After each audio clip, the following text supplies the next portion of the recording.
I want to bring in Fox News contributor Marc Thiessen, former speechwriter for President Bush. Okay, so this statement by Trump today on abortion was highly anticipated. He signaled last week he was going to do it. He did it early this morning, before 7 a.m. Eastern.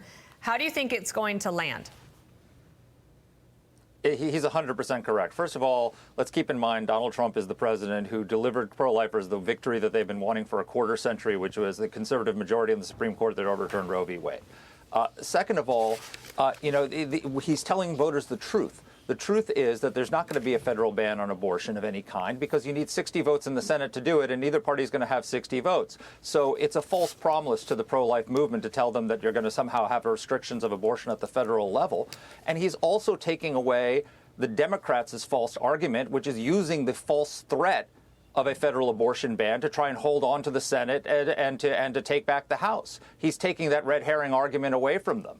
And then finally, let's keep in mind, for decades, pro-lifers said that repealing Roe v. Wade was not going to ban abortion. It was just going to send it back to the states. Well, we can't turn around now and suddenly, want to federalize the issue. We have to. The overturning of Roe v. Wade was the beginning, not the end of the fight. We need to convince Americans of the sanctity of human life, and we need to do that at the state level. And Trump is right to say that's where it belongs. It's a big story. It's going to go on for some time. It's going to be a major part of this campaign. The other topic is money. And you heard what Madison just reported there. Look at this number. Biden in the DNC has got 192 million. Trump's got 93 million. I don't know how you think about this, Mark, or whether or not you think money matters in the end. In many ways it does. What President Trump has talked about, though, he wants those donors who donate $80 and less.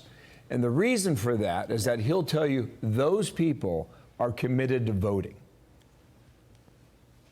Yeah. That is absolutely right. But look, $100 million is a lot of money. That's the kind of money that elections turn on.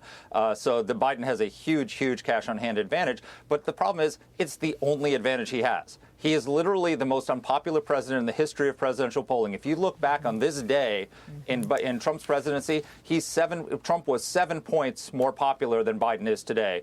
At this point in his presidency, Biden is underwater on every major issue that voters say they care about. 86% of the country thinks that he's too old for a second term. But then you look at the Real Clear Politics average, and Trump is leading him by 1.1 points in a head-to-head matchup against the most unpopular president in the history of the country. And if you look at that swing state poll that came out recently from the Wall Street Journal, Trump is basically ahead, but in the margin of error in most of those states. So, despite those disadvantages, the sun and the moon could align for Biden on election day.